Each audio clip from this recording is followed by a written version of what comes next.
ಹುಕ್ಕೇರಿ ವಿದ್ಯುತ್ ಸಹಕಾರ ಕ್ಷೇತ್ರಕ್ಕೆ ಈಗ ಆಲ್ರೆಡಿ ಚುನಾವಣೆ ನಡೆದಿದೆ. ಹ್ಞೂ ರೀ. ಎಲ್ಲ ಆಗ್ಯಾರ. ಏನು ಏನಿಲ್ಲ, ಅದಕ್ಕೆ ಈಗ ನಾವು DCC ಬ್ಯಾಂಕ್ ಚುನಾವಣೆ ನಾವು ಅನ್ನಸಬ್ ಜ್ಯುವೆಲ್ಲರ್ ಬ್ಯುಸಿ ಇದ್ದೀವಿ.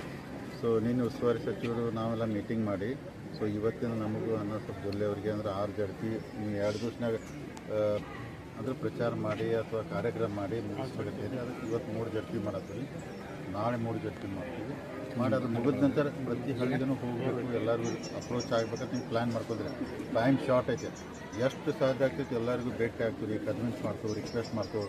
ಅಂದ್ರೆ ಅವ್ರು ಏನಾರ ಅಪಪ್ರಚಾರ ಮಾಡಿದ್ರೆ ಅದನ್ನು ಕ್ಲಾರಿಫೈ ಮಾಡೋಕ್ಕೆ ಪ್ರಯತ್ನ ಮಾಡ್ತೀವಿ. ಬಟ್ ಎಲ್ಲ ಒಳ್ಳೆಯ ವಾತಾವರಣ ಐತೆ ಅಂತ ಅನಿಸ್ತಿದ್ರೆ ನಾ ಏನಲ್ಲ, ಅವ್ರು ತಪ್ಪು ಮಾಡಿದವ್ರು ನಾವು ತಪ್ಪು ಅದನ್ನು ನಿರ್ಣಯ ತೊಗೊಳ್ಳೋಂಥ ಶಕ್ತಿ ದೇವರು ಮತದಾರ ಕೊಟ್ಟಿದ್ದಾರೆ. 28 ಒಳ್ಳೆ ನಿರ್ಣಯ ತಗೋರ್ಬಾತ್ ವಿನಂತಿ ಮಾಡ್ಕೊಂಡು ತೊಗೊಂಡ್ರೆ ಒಳ್ಳೇದಾಗ್ತದೆ.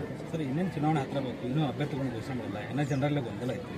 ಅದ್ರ ಬಗ್ಗೆ ಈಗ ಅಭ್ಯರ್ಥಿಗಳ್ರಿ ಸೊ ಘೋಷಣೆ ಮಾಡ್ತೀವಿ. ನಾನು ಸಂಕೇಶ್ವರದಾಗ ಒಂದು ಫಂಕ್ಷನ್ದಾಗ ಹೇಳಿದ್ದೆ, ನಾವು ಹಳೆ ಮಂದಿಗೆನ ಕಂಟಿನ್ಯೂ ಮಾಡ್ತು ಅಂತ ಹೇಳಿದ್ವಿ. ಈ ಚರ್ಚೆ ಏನು ಬರಾಕತ್ತೈತ್ರಿ, ನಮ್ಮೆಲ್ಲ ಕಾರ್ಯಕರ್ತರು ಮುಖಂಡರು ಅಂದರೆ ಇಷ್ಟು ಜನ ಇದ್ದಾಗ ನೀವು 15 ಮಂದಿ ಒಳಗೆ ಕೆಲವೊಂದು ಕಡೆ ಬದಲಾವಣೆ ಮಾಡ್ಬೇಕಂತ ಒತ್ತಡ ಬರತೈತೆ ನಮಗೆ. ಅಂದ್ರೆ ಇಲ್ಲಿ ಪ್ರಮುಖರೆಲ್ಲ ರೀ ಕಾರ್ಯಕರ್ತರು ಅದಕ್ಕೆ ಚೇಂಜ್ ಮಾಡಿದ್ರೆ ಚಲೋ ಆಗ್ತೈತಿ ಅಂತೇಳಿ ಬಂದೈತಿ. ಅದ್ರ ಬಗ್ಗೆ ಮಾನ್ಯ ಉಸ್ತುವಾರಿ ಸಚಿವ ಸತೀಶ್ ಜಾರಕಿಹೊಳಿ ಅನ್ನಸಬ್ ಜ್ಯುವೆಲ್ಲರಿ ಅವರು ನಾವು ಮತ್ತೆಲ್ಲ ಪ್ರಮುಖರು ಅಕಸ್ಮಾತ್ ಅಂಥ ಕೆಲವೊಂದು ಚೇಂಜಸ್ ಮಾಡೋದು ಬಂತಂದ್ರೆ ಅವ್ನು ಕನ್ವಿನ್ಸ್ ಮಾಡಿ ಚೇಂಜ್ ಮಾಡಿ ಹೊಸ ಕ್ಯಾಂಡಿಡೇಟ್ ಹಾಕ್ತೀವಿ. ಯಾಕಂದ್ರೆ ಹಂಗೂ ಕೆಲವೊಂದು ಪ್ರಸಂಗ ಬರ್ಬೋದಾದ್ರೆ ಸೊ ಮಾಡ್ತೀವಿ. ಒಟ್ಟು ಒಳ್ಳೆ ಪ್ಯಾನಲ್ ಮಾಡಿ ಒಟ್ಟು ಒಳ್ಳೆ ಕ್ಯಾಂಡಿಡೇಟ್ ಹಾಕಿ ಸೊ ಮ್ಯಾಕ್ಸಿಮಮ್ ಅವರ ಪ್ಯಾನಲ್ ಅಂದ್ರೆ ಅಭ್ಯರ್ಥಿ ಮಗು ಪ್ಯಾನಲ್ ಓಟ್ ಜಗ್ಗು ಅಂತ ನಾವು ಅವರು ಪ್ಲ್ಯಾನ್ ಮಾಡತ್ತಾರು, ನಾವು ಮಾಡತ್ತೀವಿ. ಎಲೆಕ್ಷನ್ ಅಂತ ಎಲ್ಲ ಇರ್ತೈತಿ.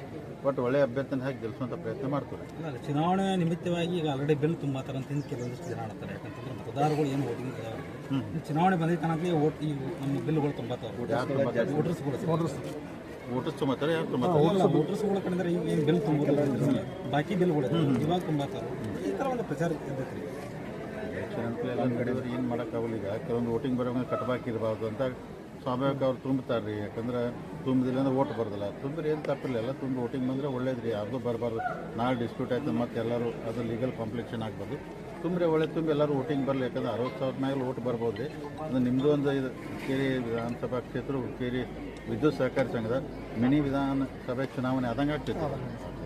ವೋಟರ್ಸ್ ಬಗ್ಗೆ ಗದ್ದಲ ಇರೋದು ಸರ್. ಒಂದು 80,000 ತನಕ ಬರ್ತಾವೆ. ಅದು ವೋಟರ್ಸ್ ಬಗ್ಗೆ ಕೆಲವು ಗೊಂದಲಗಳಿವೆ. ಅದನ್ನು ನಾವು ಮುಂಚೆಗೆ ತರ್ತೀವಿ, ಇಲ್ಲ ಅಂದರೆ ಕೋರ್ಟ್ವರೆಗೆ ಹೋಗ್ತೀವಿ ಸರ್. ಅಲ್ಲ 80,000 ಬರೋದಿಲ್ಲ. ನನಗಿರೋ ಮಾಹಿತಿ ಪ್ರಕಾರ 60,000-62,000 ಬರ್ತಾವಂತ ಸುದ್ದಿ ಇದೆ ರೀ. 80,000 ಬರೋದಿಲ್ಲ. ಸೊ ಲೀಗಲ್ ಕಾಂಪ್ಲಿಕೇಶನ್ ಏನಾಗಲ್ಲ. ಯಾಕಂದರೆ ಯಾವುದೇ ಕೋರ್ಟ್ ರೀ ಮತದಾನ ಹಕ್ಕು ನಿಲ್ಸಕ್ಕೆ ಹೋಗೋದಿಲ್ಲ ಅಥವಾ ನಿಲ್ಸಿದ್ರೆ ಕೊಡತ್ತ ಆದೇಶಗಳಾಗಿದ್ದಾವ್ರಿ ದೇಶದೊಳಗೆ. ಯಾವುದೇ ಕೋರ್ಟ್ ಈ ವೋಟನ್ನು ಸ್ಟಾಪ್ ಮಾಡೋಂಥ ಉದಾಹರಣೆಗಳಿಲ್ಲ. ಆ ಥರ ಏನು ಆಗೋಕ್ಕಿಲ್ಲ ರೀ. ಸೊ ಎಲ್ಲರಿಗೂ ಮತದಾನ ಬರಲಿ. ಎಷ್ಟು 60,000 62,000